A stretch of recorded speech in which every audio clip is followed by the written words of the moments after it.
Good morning बच्चों। आज हम अनिश्चित समाकलन में ऐसे सवालों को करने का प्रयास करेंगे जिसमें हम फलन को भी बदलने का प्रयास करेंगे। वे फलन जिनका हम डायरेक्ट समाकलन नहीं कर सकते, पहली दो विधियों के द्वारा, एक सिंपल यानी साधारण समाकलन, एक प्रतिस्थापन समाकलन के द्वारा या खंडशः। तो ऐसे सवालों को हम किस प्रकार से हल करते हैं इसको देखिए जरा। ऐसे ही सामने एक सवाल है आपका, कोट इनवर्स x dx। तो बच्चों, कोट इनवर्स x का हम समाकलन नहीं जानते, क्योंकि जब मैंने सूत्र आपको समझाए थे तो कोट इनवर्स x का मैंने डायरेक्ट फॉर्मूला आपको नहीं बताया था। तो ऐसी स्थिति में हमने इन सवालों को भी हमें हल करना होता है।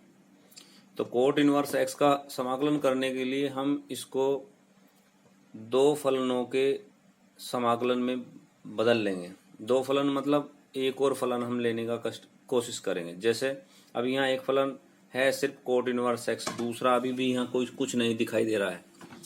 तो ऐसे में हम यहाँ 1 ले सकते हैं। तो 1 हमारे दूसरे फलन का कार्य करेगा, यानी ये दो फलनों का गुणनफल वाला फंक्शन हो जाता है।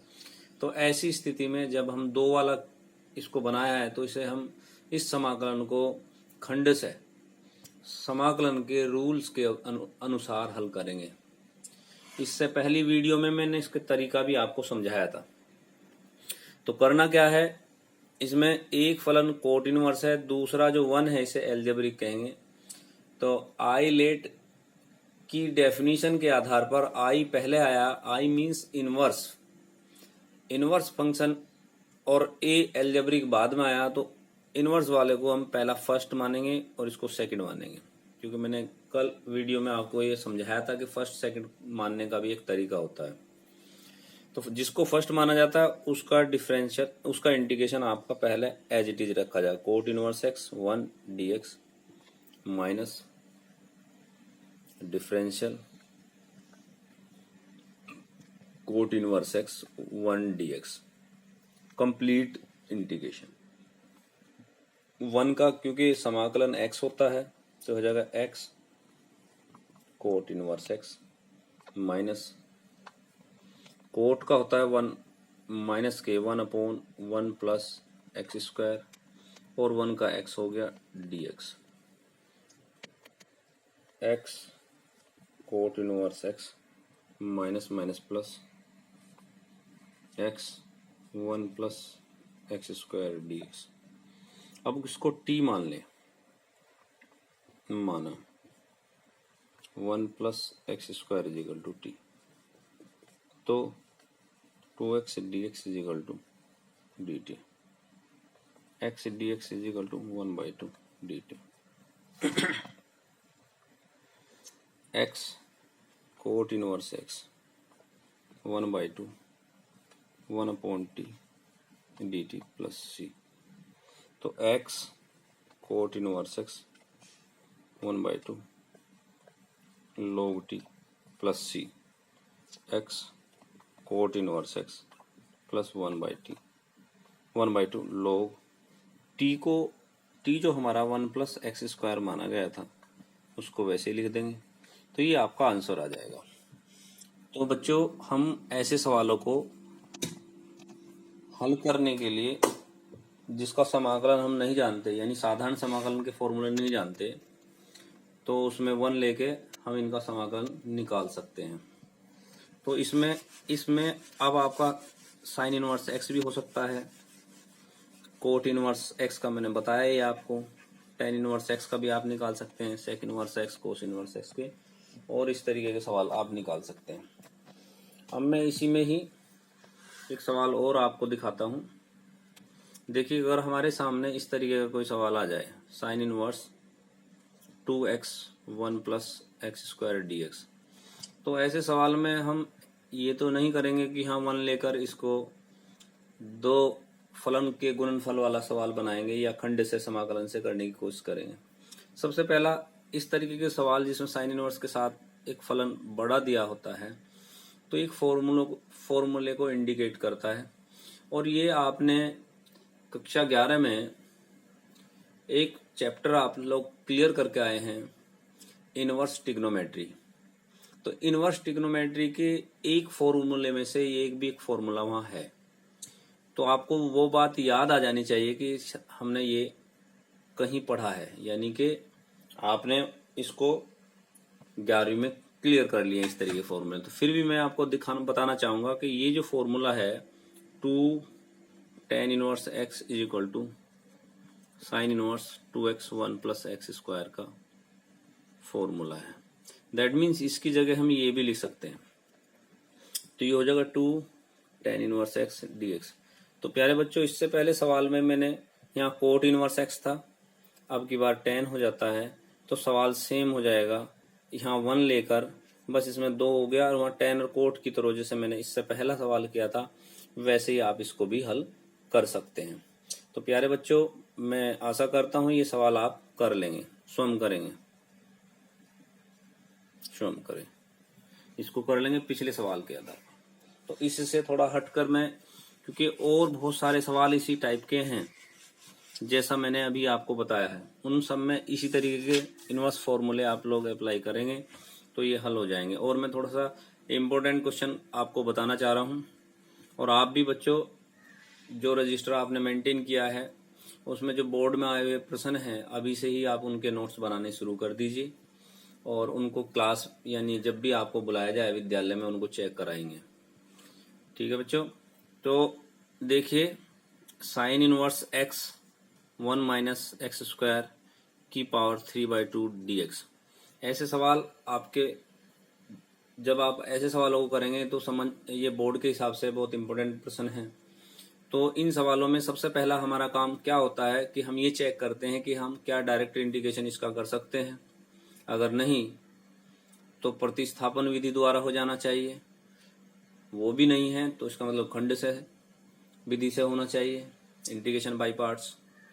अगर इन तीनों विधियों से सवाल नहीं हो रहा है तो इसका मतलब इसमें फलन में चेंज करना पड़ेगा, यानी फलन को बदलना हमारे लिए जरूरी हो जाता है। तो ऐसे में मैं इसको चेंज करने की कोशिश करता हूँ। यहाँ मान लेते हैं, माना sine inverse x equal to theta, तो यहाँ आपका x हो जाता है साइन थीटा। मीन्स अगर मैं इसका डिफरेंशियल करता हूँ dx is equal to cos theta d theta, आपका ये बन जाता है dx cos theta d theta में कन्वर्ट हो गया बच्चों। और इसी वैल्यू को मैं पुट कर दूंगा इसमें। देखो साइन इनवर्स को आपने इसको, जो साइन इनवर्स है इसको थीटा मान चुके हो, तो ऊपर हो गया थीटा 1 माइनस, यहाँ हो गया साइन, इस जगह जहां आपका एक्स स्क्वायर है वहां हो गया sine square x 3 sine 1 minus sine square theta की पावर 3/2, और dx की जगह आप ये जो dx था इसकी जगह आप ये लिख सकते हैं कोस थीटा डी थीटा। तो ये हो जाएगा theta cos theta d theta और कोस स्क्वायर थीटा की पावर 3/2। पावर से पावर कैंसिल हो जाएगी, तो आपका ये बन के आ जाता है, यहाँ ध्यान से देखिए, theta sec square theta d theta. जैसे ही हम फंक्शन को चेंज करते हैं ऐसे सवाल आपके सामने आएंगे जिसमें हम इनवर्स को पुट करके फलन को चेंज करेंगे। तो उसी हिसाब से आप देखते हैं कि दो फलन के गुणनफल वाला फंक्शन हमारा बन जाता है। तो ऐसी स्थिति में यहाँ इंटीग्रेशन का सेकंड रूल लगेगा, जिसे खंड से समाकलन कहते हैं, इंटीग्रेशन बाय पार्ट्स भी इसको बोलते हैं। तो इसमें यहाँ फर्स्ट और सेकंड मानने का जो तरीका है आईलेट के अनुसार, तो आप ये देखिए सेक स्क्वायर का डायरेक्ट इंटीग्रेशन जानते हैं, तो फर्स्ट आप इसे मानिए और सेकंड इसको मानिए। कुछ समय बाद आपको ये अपना आप भी एहसास होने लगेगा कि हमें ये क्या किसको मानना ठीक रहेगा। तो जो फर्स्ट माना जाता है उसको एज इट इज रखा जाता है, सेकंड का integration minus complete differential theta sec square theta d theta पूरे का समाकलन। टेन स्क्वायर का होता है, सेक स्क्वायर का होता है थीटा टेन थीटा माइनस इसका डिफरेंशियल 1 हो गया tan theta d theta plus c theta tan theta -10 का होता है बच्चों। आपको मैंने इससे पहले जो एक एक्सरसाइज कराई थी तो उसमें मैंने आपको पढ़ाया था प्रतिस्थापन विधि द्वारा। मैंने tan का, cot का, इनके समाकलन आपको समझाए थे। तो प्रतिस्थापन में क्या करेंगे, इसे साइन अपॉन कोस में तोड़ के कोस को t मान लेंगे, तो ये 1 अपॉन कोस हो गया, log t का वैल्यू आ जाएगी, तो ये हो जाएगा log sec theta plus c। बेटे जो सवाल आज अभी मैं समझा रहा हूँ, ऐसे सवालों की आप प्रैक्टिस करेंगे, और जो समस्या आपकी आएगी तो वो व्हाट्सएप नंबर पर, मेरे ग्रुप में मेरा व्हाट्सएप नंबर है, उस पर आप फोटो खींच के सवालों के भेज सकते हो। उनका हल भी मैं साथ साथ आपको बताता जाऊंगा। इसी में आप देखिए और बहुत सारे सवाल ऐसे हैं जिनको आप इसी के तरह से हल करेंगे। देखिए अभी आपके सामने एक क्वेश्चन बनता है sine root x d x. तो sine root x d x में आपने सबसे पहले देखना है कि क्या हम इसका समाकलन जानते हैं। अगर नहीं जानते हैं तो कैसे हम इसका समाकलन जान सकते हैं। जानने का मतलब मेरा यह है कि क्या आपने इसका फॉर्मूला पढ़ा है, फॉर्मूला किस तरीके से उसको हमने समझाया है, या तो वो आप जानते हो, या इसका प्रतिस्थापन हो सकता है या नहीं हो सकता, इस बात पर विशेष ध्यान देंगे। तो हमें हो सकता है जो दिया गया क्वेश्चन है उसको भी बदल के हमें चेंज करना पड़े अपने दिमाग से कि हाँ अगर ये इसमें हो जाए तो ये ऐसा हो सकता है। तो मैंने थोड़ा सा इसमें चेंज किया बच्चों। मैंने यहाँ रूट एक्स लिखा अपॉन रूट एक्स लिखा। अब आपके सामने ये समस्या बनती है कि मैंने ये कैसे डिसाइड किया कि ये रूट एक्स की मल्टीप्लाई होनी चाहिए। तो मैंने ये डिसाइड किया क्योंकि एक तो मैं सवाल बहुत दिनों से करा रहा हूँ बेटा, मैं पढ़ा भी बहुत दिनों से रहा हूँ, तो ये सवाल तो मेरे समझ लो भाई मेरे रटी गए हैं। लेकिन आपका समझना ये इसलिए जरूरी हो जाता है कि आपको कैसे पता चले कि जब बोर्ड में आपने ये कैसे क्यों किया। तो बेटे यहाँ एक रूट एक्स दिया हुआ था, रूट एक्स को अगर मैं टी मानता हूं तो उसका डिफरेंशियल 1 अपॉन रूट एक्स आता है, तो उसका होना बहुत जरूरी है। अगर ये क्योंकि टी मानने का मतलब होता है उसका डिफरेंशियल भी उसमें मर्ज कर देना, उसी में छुपाना, तो उसको छुपाने के लिए वो चीज भी मुझे बनानी पड़ी। जब मैं इसको बनाऊंगा तो वो तो मुझे रखना ही पड़ेगा। तो इसीलिए इन चीजों का ध्यान हम ये सोच के रखते हैं कि कौन से मेथड से ये हो जाएगा, हमें करना चाहिए भी। तो मैंने इसमें माना root x equal to t. तो जब रूट एक्स को टी मानेंगे तो ये होगा 1 upon 2 root x d x into d t, means 1 upon root x d x is equal to 2 d t. तो आपके पास हो जाता है t sine t d t 2।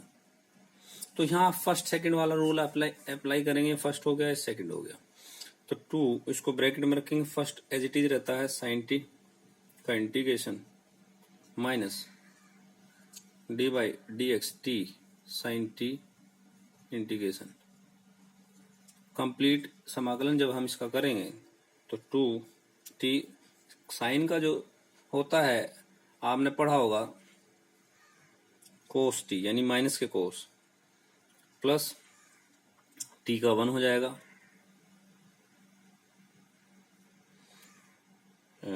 ये साइन का क्या हो गया था कोस प्लस टी, इसके बाद माइनस 2t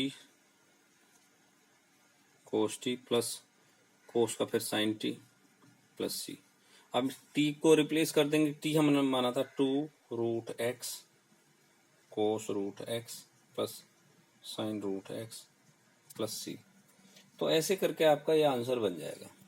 तो आप बच्चों समझ में आया होगा बात ये।